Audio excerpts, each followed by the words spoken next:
I hope we are keeping you warm enough here in Dallas. Yeah.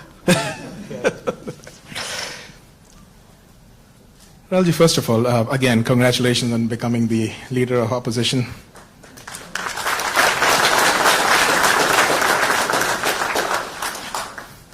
A few of my students came to me and they asked one simple question. It's like, what does his day-to-day as the leader of opposition look like? So can you tell them what exactly do you do in that role? Yeah, first, thank you very much for coming here. It's an honor for me to come, and lovely to see so many people from back home, so many students.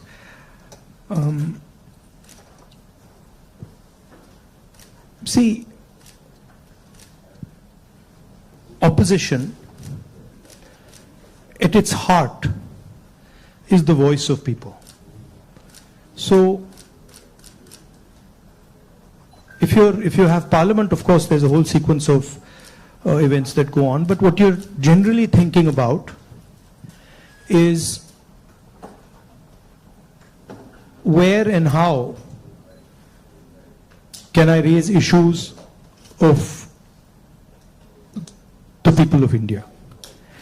And you're thinking from a individual perspective, and you're also thinking from a group perspective, you're thinking from a industry perspective, you're thinking from a farmer perspective, and the important thing is that you do it sensitively and after listening and understanding carefully. So very often,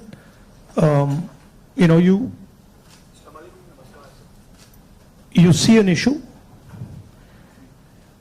in the beginning. When you're new to politics, you see an issue and you're like, oh, that's what the issue is. But when you go into a little bit of detail, you realize that there is nuance and complexity. So understanding that nuance and then planning your day according to that, that's how it generally works. Parliament, of course, you go there in the morning, and then it's like a war. You go in and then you fight. It's a pleasant war. It's reasonably fun at times. It can get nasty also, but it's a war of ideas, war of words, and we are trying to put our point of view across, and the government is trying to suppress our point of view. So that's how that works.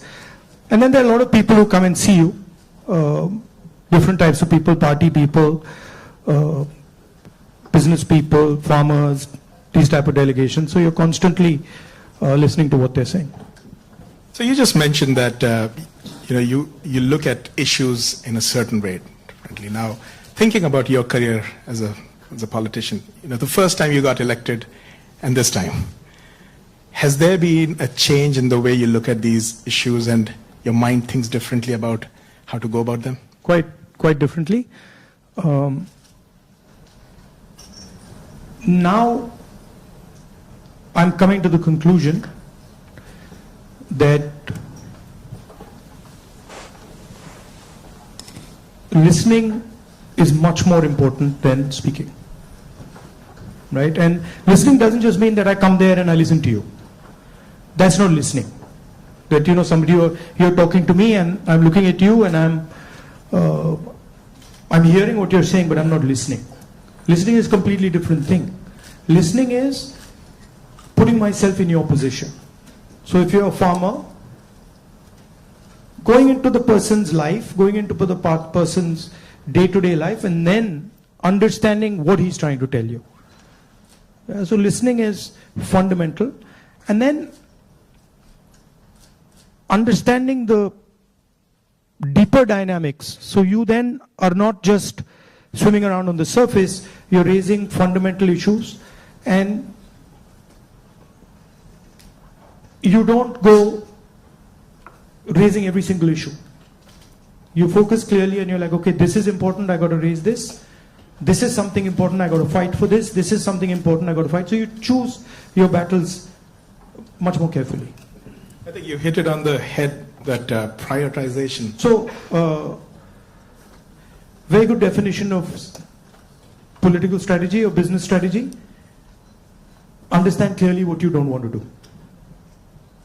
So don't sit there doing 50, 100 different things. Understand clearly जो नहीं करना है उसको पहले समझो, पहले कर दो. And then उसमें से 3-4 चीजें निकलेंगी, and then that's what you got to focus on. Well, I think back to the students, that's what we talk about. So this time you're hearing from Mr. Gandhi himself about prioritization. Now, a few things that you mentioned just takes me back a few months. A very unprecedented event happened in terms of the yatra. Personally, for me, a 30-minute walk on the treadmill, you can see 4,000 kilometers and connecting with people in a very different way. How has that changed your perception about people, and how has it helped you connect with people differently? See, the first question to ask is why were we walking 4,000 kilometers? Right? You know, it's what created the need for us to do this? And the reason is that all avenues of communication in India were shut. Every single avenue, no matter what we did, it was all shut. We spoke in Parliament, that's not televised. We go to the media, they don't pick up what we say.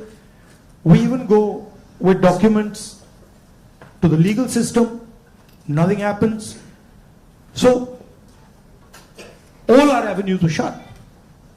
And for a long time, we literally couldn't understand how to communicate. And then suddenly we hit upon the idea कि भाई अगर media आपको लोगों के पास नहीं ले जा रहा, इंस्टीट्यूशनल सिस्टम आपको लोगों के पास नहीं ले जा रहा, तो फिर डायरेक्टली चले जाओ. And then what better way to go directly than to literally go walking across the country? And so that's what we did. And I must tell you, I had in the beginning itself, I had a little bit of a knee problem. So 3-4 days into it, I was like, "Ye kya kar diya?"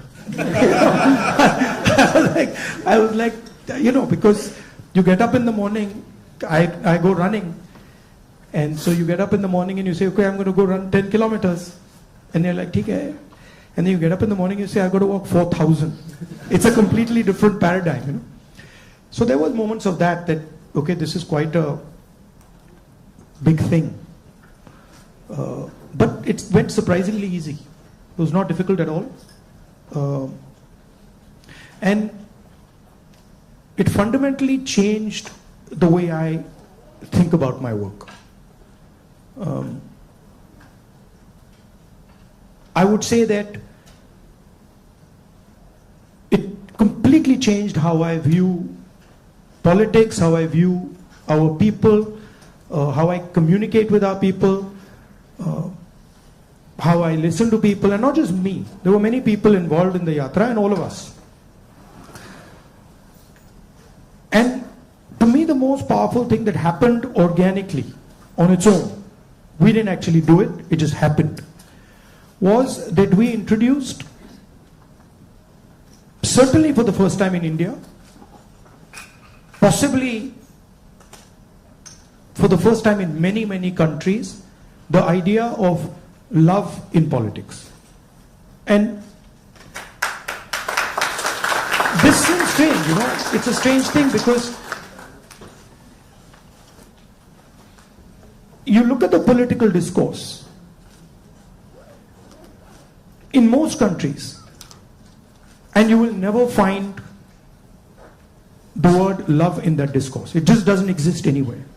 You'll find hatred, you'll find anger, you'll find unfairness, you'll find corruption, you'll find all these words. But you will never find the word love in the language. And the Bharat Jodo Yatra actually introduced that idea into the Indian political system. And it has amazed me how that idea has worked. So now when you reflect on the yatra, you think about, you know, some of the key moments that happened. Is there any like an aha moment that you want to share with us that you never expected it to happen, but it happened in a positive way? I'll tell you, what I realized, and many of you people who are in business school and other public facing spaces, I realized that actually when I was in the yatra was speaking on its own. So I realized that I was there, but pretty much everything that was coming out of my mouth was actually coming from the yatra, not from me. Right? So there was thousands of people, they were telling me things, it was going, I was listening to them, they were telling me things, and then their words were coming out of my mouth. So I was not communicating as Rahul. I was communicating as the yatra was communicating. And it took me a little while to figure this out, because first I was like, oh, I'm giving a speech. And I have this idea. And I'm going to say this. But then suddenly it started to occur to me that every single thing coming out of my mouth is actually things people have said to me. And the most beautiful example of this was this slogan that came, which is "Nafrat ke bazaar mein mohabbat ki dukaan khol rahe ho," right? Now you're clapping, but the slogan did not come, it was not my slogan, right? It was not even a slogan of the organizers. It was a guy who came, I saw him, and he was walking with us, and there was a rope which used to surround us, and he was trying to come in, and he couldn't come in. The police would beat him. So I saw him once there, then I saw him somewhere else. And then I told Alankar, who's standing there, I said, "Dekho, usko le aao." So anyway, Alankar went looking for him, he had disappeared. Then after some time he came out, he charged through the police, and then he pointed at me like that. And he said, "मैं जानता हूँ आप क्या कर रहे हो, मैं जानता हूँ आप क्या कर रहे हो." So I said, "क्या कर रहा हूँ?" He said, "आप नफरत के बाजार में मोहब्बत की दुकान खोल रहे हो." Right? So then I realized that this is not me. This is the sentiment of the crowd that is speaking. And so that would happen again and again. It would happen sometime. Once it happened when a woman came up to me, held my hand, is walking, and I could feel that something was wrong with the way she was holding my hand. So I said, "क्या हुआ?" She said, "वो मुझे मार रहा है." I said, "कौन मार रहा है?" He said, "मेरा पति मार रहा है." तो I said, "मतलब?" She said, "नहीं, वो अभी मुझे मार रहा था, मैं भाग के आई हूं." So I said, "तो क्या करूं?" तो I said, "पुलिस वालों को बताएं?" She said, "नहीं नहीं नहीं, पुलिस वालों को मत बताओ." I said, "क्यों?" She said, "और मारेगा." Now, that's a sentiment of thousands and thousands. I realize that's a sentiment of thousands and thousands of women. That they're being mistreated, they're being treated violently, but they can't say anything. It's hidden. Right? So now when I'm speaking to you right now, I'm saying these things to you, it's not me. It's that girl who's saying it to you. I just transmitted it. So that's the job, in my view, of a politician. Is to listen to sentiment, to understand sentiment deeply, and then to give it to other people.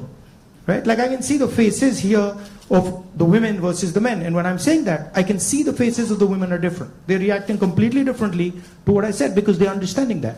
They're like, "Oh yeah, I've been through that before." Right? So that's the idea. The idea is not that Rahul Gandhi has some fantastic vision for the country and now he's going to project the vision to the country. The idea is, what is the country saying? What is the country feeling? Right? So in our system, I always used to wonder why this idea of sort of annihilation of the person. You know, if you look at Mahatma Gandhi, you see him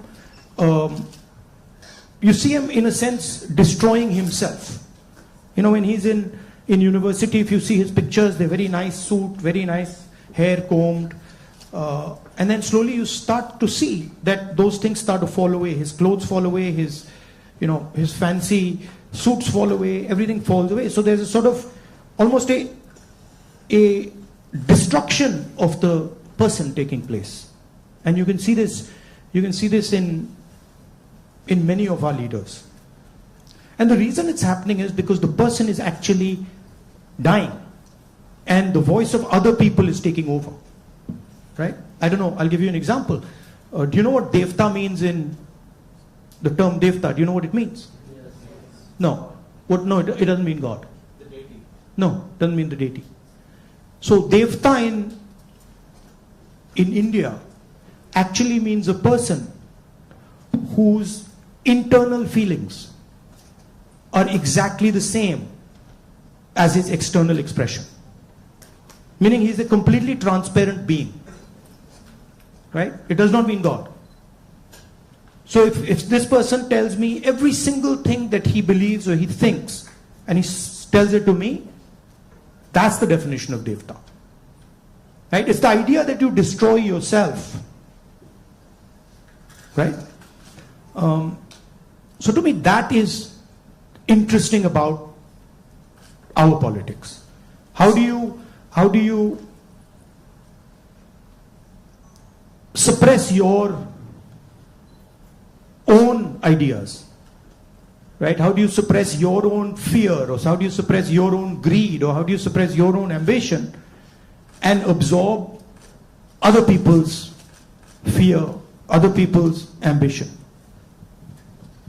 I think before we go to the next question, this needs a big, big round of applause. So we just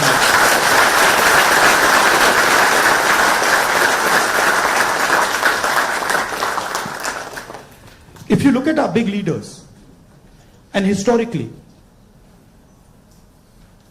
and you can see extreme, so you can see a Buddha who's extreme, you can see Bhagwan Ram, same thing. You can see Mahatma Gandhi. The basic idea is the destruction of the identity. The basic idea is the destruction. No. The basic idea is the destruction of the self, right? And listening to what others are saying. So to me, that's Indian politics. That's the heart of Indian politics, and that's what an Indian leader is. That's how an Indian leader is different than, say, an American leader.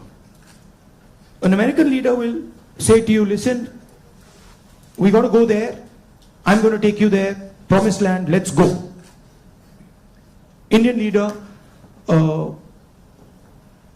attacks himself. Gandhi essentially attacked himself.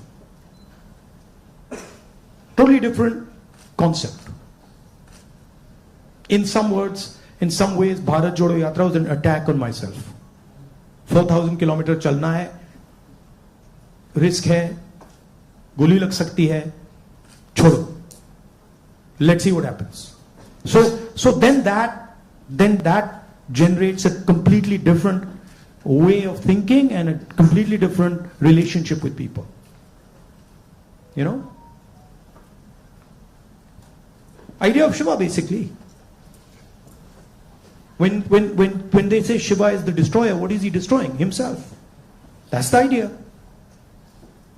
Right? He's destroying his ego, he's destroying his structure, he's destroying his beliefs. So Indian political thought, Indian political action is all going inwards. But I mean, I think we might be getting too philosophical. So a good scientist is also that. I agree. Or a good engineer is that. Good yogi is that. In fact, if you're good at pretty much anything, you are destroying yourself in some way. I need a pause for that. I need to pause. One of the important threads in this fabric that we talk about is the youth, and they have a very strong role to play.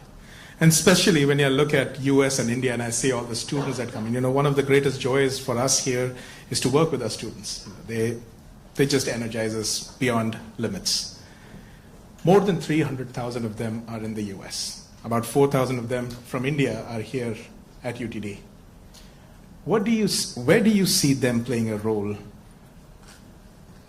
in the large scheme of things that India is poised towards?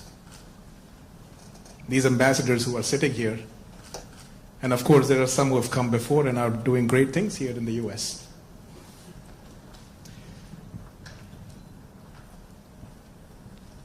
In one way,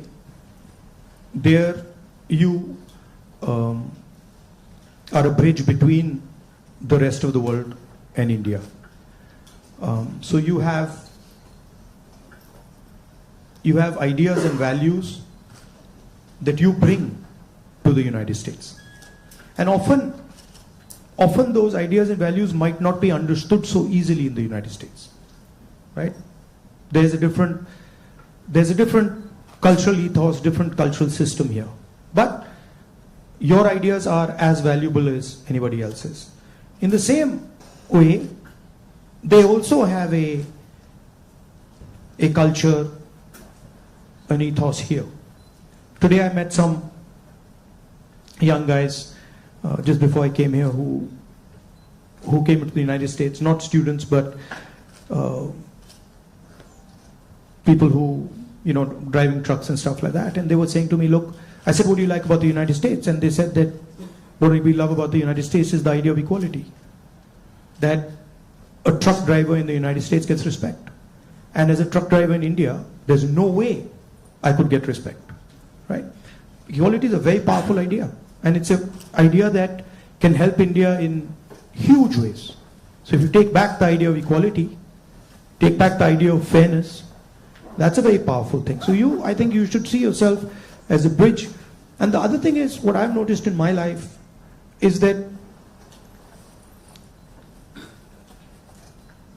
individuals can do huge things. And often it's individuals who you don't expect are going to do big things that do it. So system will say to you, university might say to you, these are the best students. And you'll find that actually the guy who's going to make change is sitting somewhere else in the back. And the university has a way of, making that person feel uncomfortable and said, you're not doing well, your grades are not, you're not getting a 4.0. And then suddenly you find the guy who's not doing so well has done much better in life because he's into the habit of questioning things, asking himself, why is it like this and not like that? And sometimes institutions don't react well to that. If they see you always asking questions, they might say, yeah, disturb kar raha hai isko, chup karo, piche bhejo. So that idea of questioning, that idea of resistance, that idea of being a little disruptive, disturbing a little bit, this is a very powerful idea. I use it in my work also. The idea of creating a disturbance. Bharat Jodo Yatra was a disturbance. Politics is going on like this, let's disturb it. We don't like the way it's going on, we want to do it like this. So I think that's powerful.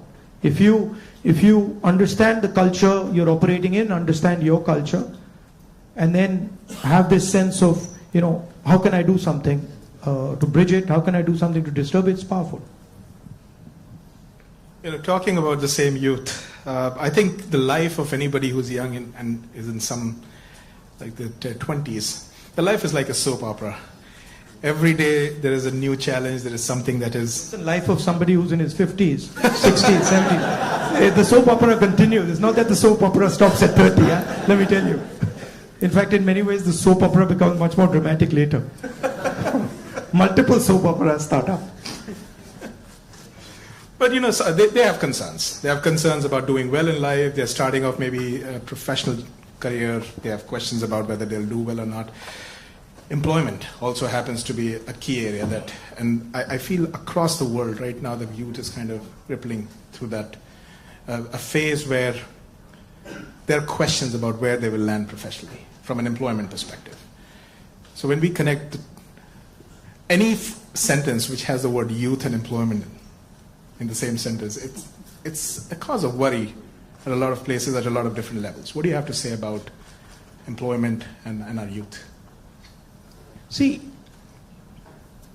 first of all, let's be clear. Not everywhere on the planet has an employment problem. Okay? The West has an employment problem. India has an employment problem. But there are many countries in the world that don't really have an employment problem. China certainly doesn't have an employment problem. Vietnam doesn't have an employment problem. So there are places on the planet that are not struggling with unemployment. There's a reason. If you look at the United States, in the 1940s, 50s, and 60s, they were the center of global production. Anything that was made, cars, washing machines, TVs, all made in the United States. Production moved from the United States, it went to Korea, it went to Japan, eventually it went to China. And if you look today, China is dominating global production. You go to India, you look at the phones, you look at the furniture, you look at clothes, you'll see on the back, made in China. That's a fact, right? So what has happened? The West, America, Europe, India, have given up on the idea of production. And they've handed it to China. The act of production creates jobs. What we do, what the Americans do, what the West does, is we organize consumption. Okay? Uber is organizing consumption. Okay? Foxconn is organizing production. Mahindra organizes production. Bajaj organizes production. These are the guys who create the jobs. And that is the problem. You're never going to employ India using IT, using consumption. It's not going to happen. So India has to think about the act of production and organizing production. And India has to, it's not acceptable that India simply says, okay, manufacturing, what you call manufacturing or production is going to be the preserve of the Chinese, it's going to be the preserve of the Vietnamese, it's going to be the preserve of the Bangladeshis, right? Bangladesh completely outcompetes us in textiles. Regardless of the problems they're facing right now, they wiped us off. They wiped us clean in textiles, right? So we have to reimagine how to produce in a democratic environment. Until we do that, we will face high levels of unemployment. And frankly, it's not sustainable. So you're going to see that if we carry on down this path of forgetting about manufacturing, you're going to see massive social problems coming in India and in the United States and in Europe, right? The polarization of our politics is because of this. We're getting ready to ask a few questions from the audience. Can we have the runners with the mics? But while we do that, Rahulji, in this, what you just spoke about, that even if people are fine with the way their jobs are and they're secured, we have a new challenge in the name of AI. And there's a lot of fears around that AI is going to take jobs away. Do you feel so as well? Again, see, every time you get a new technology, the argument is made that it's going to take jobs away, right? When computers first came, it's going to take jobs away. When calculators first came, it's going to take jobs away. ATMs came, it's going to take jobs away. Okay, this is a fact. Now, what happens is, it does take jobs away from some people and then transfers them to other people, right? So, I'm not of the view that jobs will vanish, but different type of jobs will be created and different types of systems will benefit more or less, right? I think, for example, the IT industry in India is going to have a real big serious problem because of AI. But I don't really think a Bajaj making scooters is going to have such a big problem, right? So it's going to hit different people differently.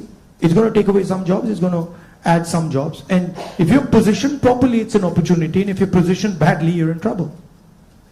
I mean, I remember Mr. Vajpayee gave a speech that Indians don't need computers, right? And somebody else gave a speech that Indians don't need English. Computers created millions of jobs in India. It's a fact. So it depends. It depends how flexible you are and how well you're looking at the future. Thank you so much. We do have some folks here who would like to ask a few questions, so can we get a mic here, please? Mr. Shroff, right here. Oh, Yeah. First, let me Okay. add 2 questions. So first of all, thank you for the opportunity. let's keep it to one question, please. Yeah. Yes, one question. So India has a young population. So what are your plans to modernize the education system and bridge the gap between the education system and employability? That is the first question. Let's keep Yeah, it to sure. one, please. Thank you. Nimish. Should I just answer this one, or you want to get to, okay? I'll try. Shannon. I think many people say that India has a skills problem.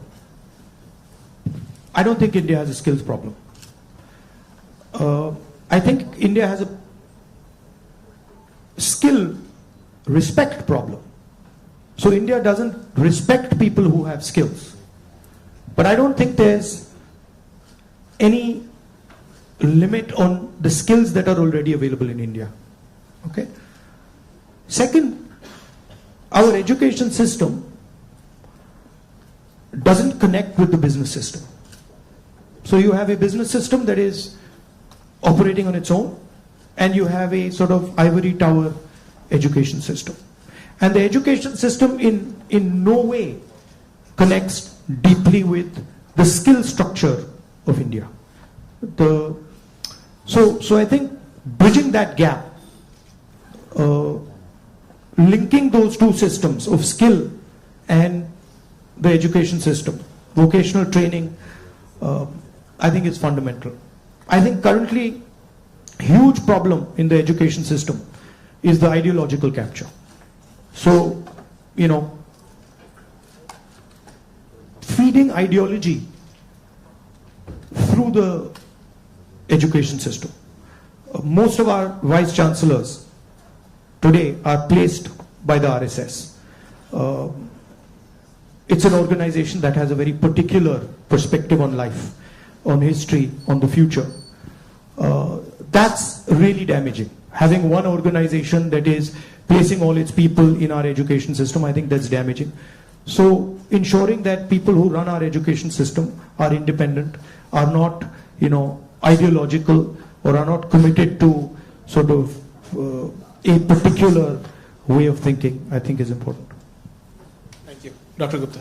Rahulji, I have a question. What's your vision of creating growth in the industry, manufacturing? No, I don't see. Again, what I think is not as important as what the large mass of Indian people think, right? One problem that you simply cannot solve if you continue on the direction we're on is giving our blue-collar workers jobs. You simply, if you carry on this road, you simply cannot do that, right?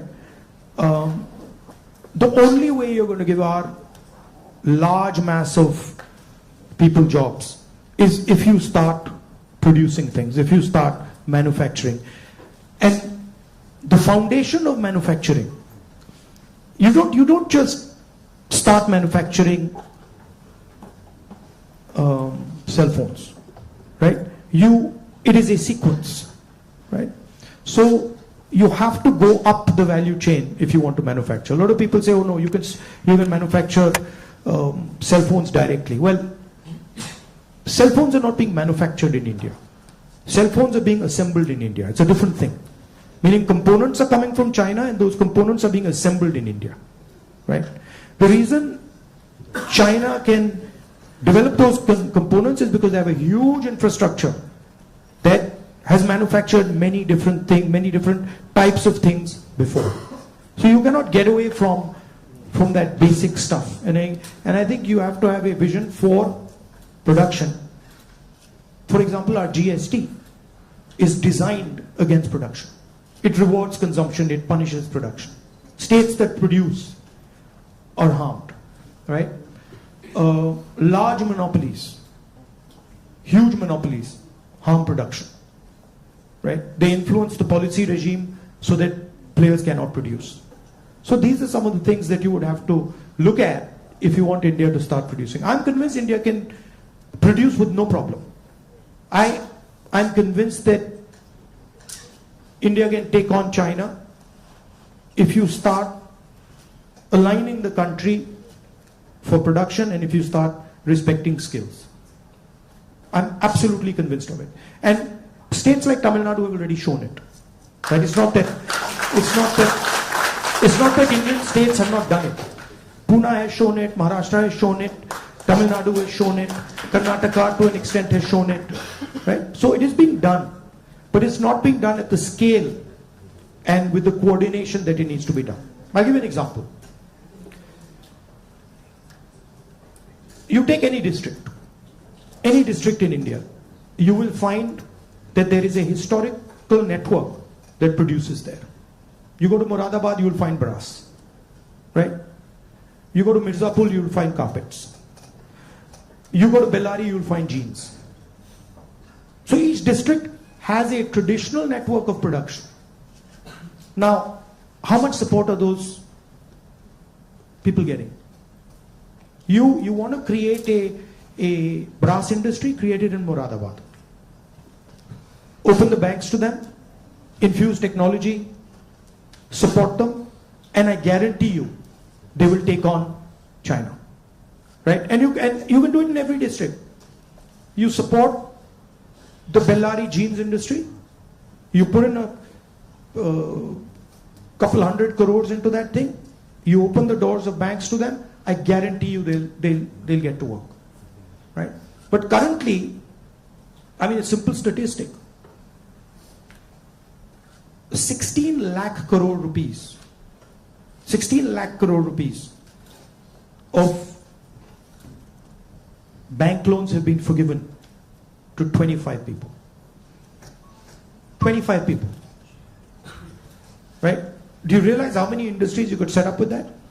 And they've just been forgiven. Right? When we forgive farm loans and we say, okay, we're going to forgive 70,000 crores for all India's farmers, the press suddenly jumps up and down. And 16 lakh crores have been forgiven without a word. And whose money is it? It's taxpayers' money. Where's it come from? It's come from your pockets. So why should 20 people get this massive free gift?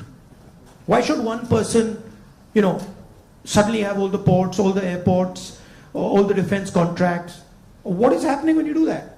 You're taking away money from people. Instead of having one business that, runs all the airports in the country and one business that runs all the ports, you could have 10, 15, 20. Right? So it's all destruction of economic activity. Thank you. We can take something on this side. Can we have the mic? Can we please have the mic here? Rakshit, go ahead.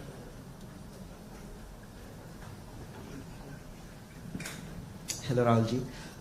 My name is Rakshit. First of all, thank you so much for being here. We feel so privileged.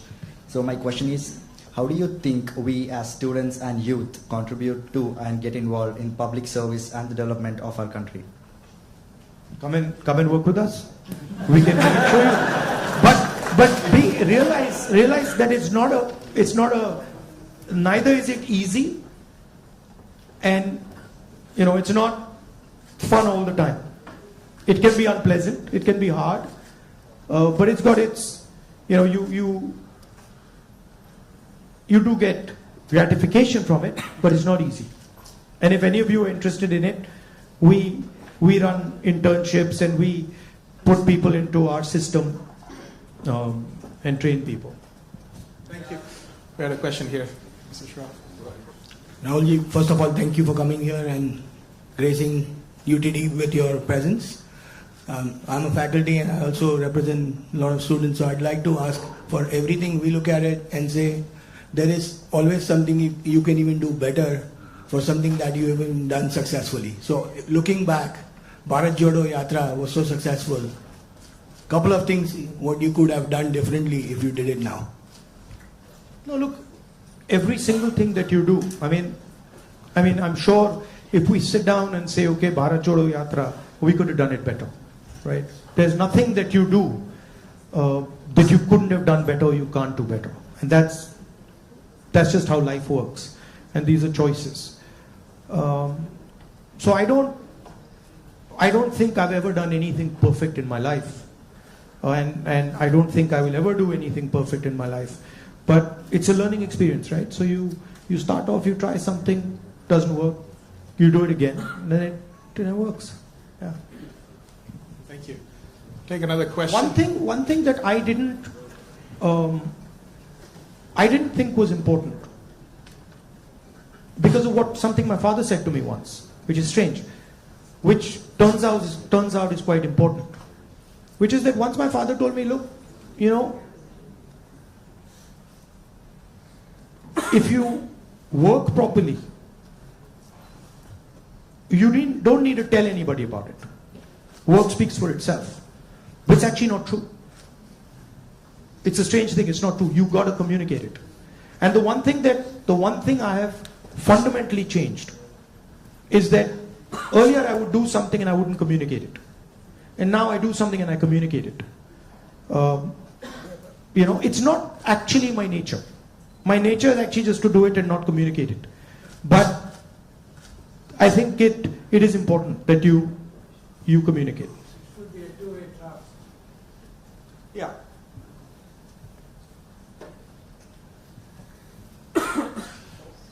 All right. Yes, let's go there. Can we have the mic? My eyes feel like a lot of machine right now. I'm trying to pick up which one I see. Where is the mic? Jitesh? Go ahead.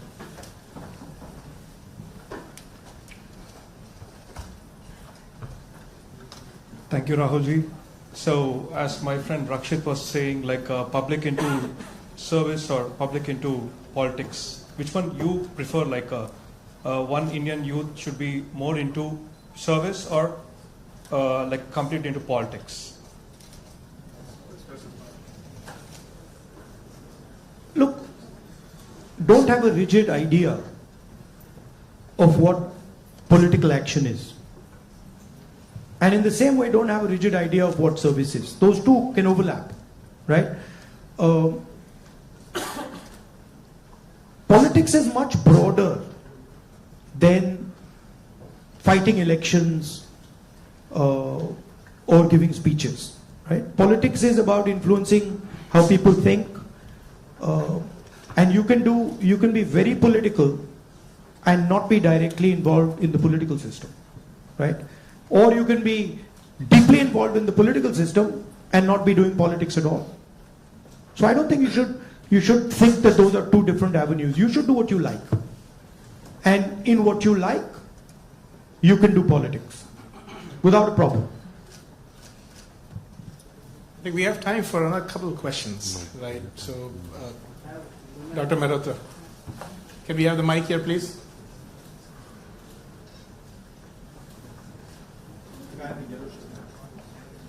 I'll get it.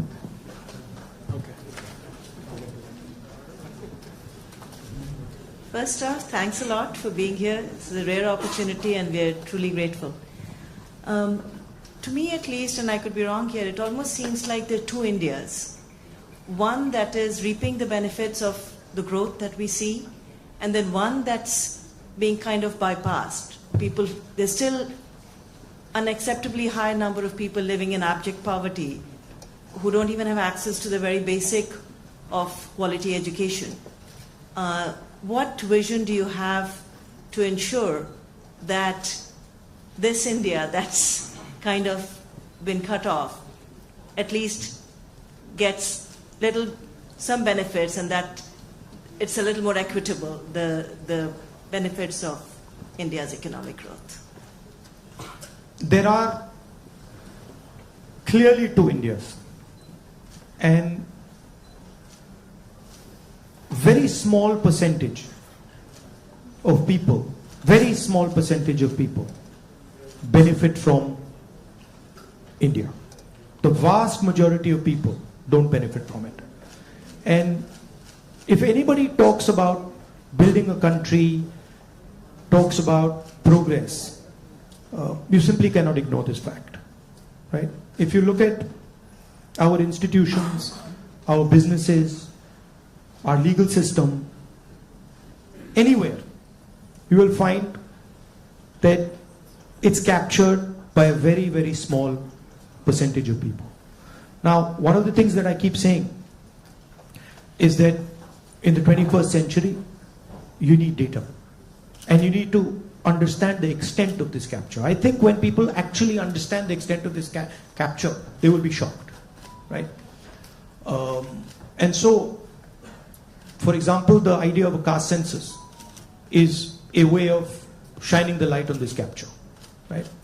It amazes me when people say, oh, there shouldn't be a caste census. It's like saying his leg is broken and there shouldn't be an X-ray. Why not, right? What's the problem? What's the problem with an X-ray?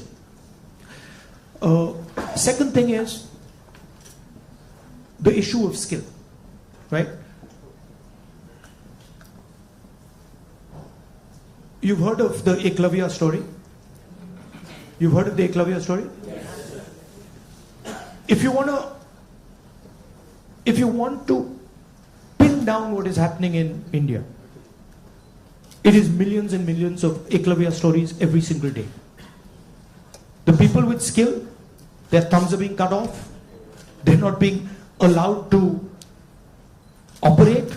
They're not being allowed to thrive. And it's happening across the board. So, respect for skills, supporting skills financially through technology, that's how you'll unleash India's power. You're not going to unleash India's power by empowering 1%, 2% of India. And, you know, it's not interesting for me. So, I'm very passionate about this. I'll give you an example. Some time back, when we were in government, we were talking about skill development. And the gentleman who was running, he was appointed by Manmohan Singh ji for skill development. He came to see me. And we were having a conversation. And he was explaining to me how he was going to build ITIs. And he was going to put trainers inside ITIs.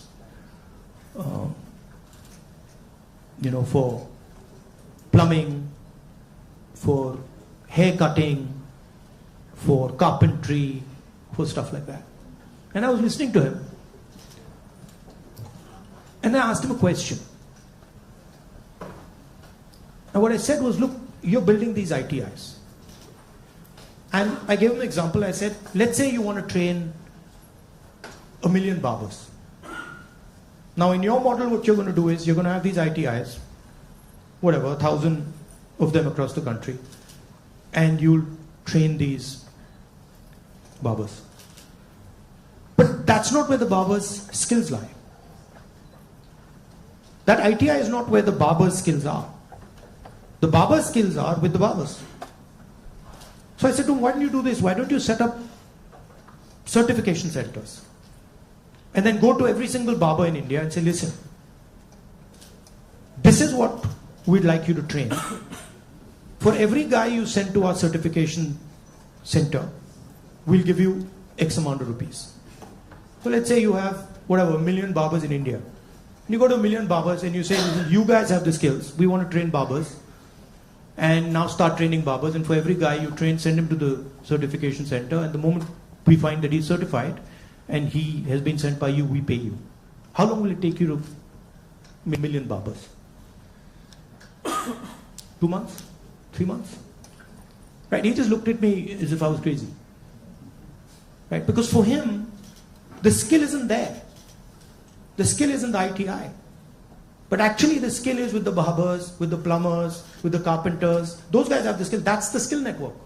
So why are you not using it to train?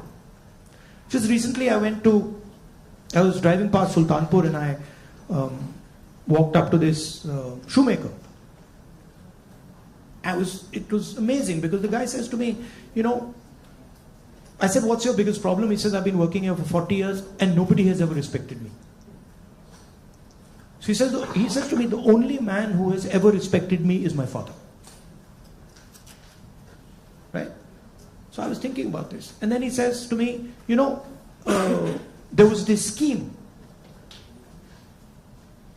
And they said that, you know, they've got this scheme for shoemakers. It was in Lucknow somewhere. So he says, so I, you know, went to Lucknow. And I said, so what did they do? They said, well, they said they're going to teach me how to make shoes. He says, but I've been making shoes for 40 years. And I could teach those people how to make shoes. Right? So it's a fundamental disconnect with where the skills are. There's no shortage of skills in India. There's shortage of respect of skills in India. So you want to find the best carpenters in the world, they're sitting in India. But nobody respects their skill. Nobody actually tells them we believe in you and we want you to build something. Right? So you can't build industry without respecting skill. Thank you. Maybe we are in time for one last question. So the lady here in the stripes, can we mic to her? And I request our ISA officers to come on this side, please, on the stage, while we do that. Go ahead. So as we all know, the female labor participation in India is quite abysmally low, and no country can ever progress or become developed with only 50% of their population working. So what would Mr. Gandhi's plan be for increasing our labor participation of women? It's not just labor participation. It starts with a bad attitude that Indian males have towards women. And I don't mean every single Indian male, but a large number of Indian males' attitudes towards women is just, it's ridiculous, right? So it starts there. And it's a particular way of thinking about women. And we see it in the political system, we see it in the business system, we see it everywhere.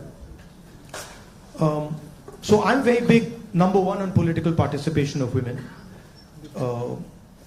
Reservation bill to start with. Ensuring that women get into business. Ensuring that women are supported financially if they want to open their business. And then making sure that it is made easier for women to participate, right? Women have their own particular issues that you need to take care of before they can start to participate. So I think the first thing is of thinking of women the same way you think of men, right? That they can do anything men can do, if not better, and that they are equal and better in many, many things. Yeah. Also, by the way, this is part of the ideological fight between the BJP and us, right? The BJP and the RSS believe that women should be restricted to a particular role. They should stay at home, they should cook the food, they should not talk too much, right? And we believe that women should be allowed to aspire to whatever they want to do. Well, Mr. Gandhi, if I just say that it was great having you on campus, that is a big, big understatement. But can we give him a round of applause?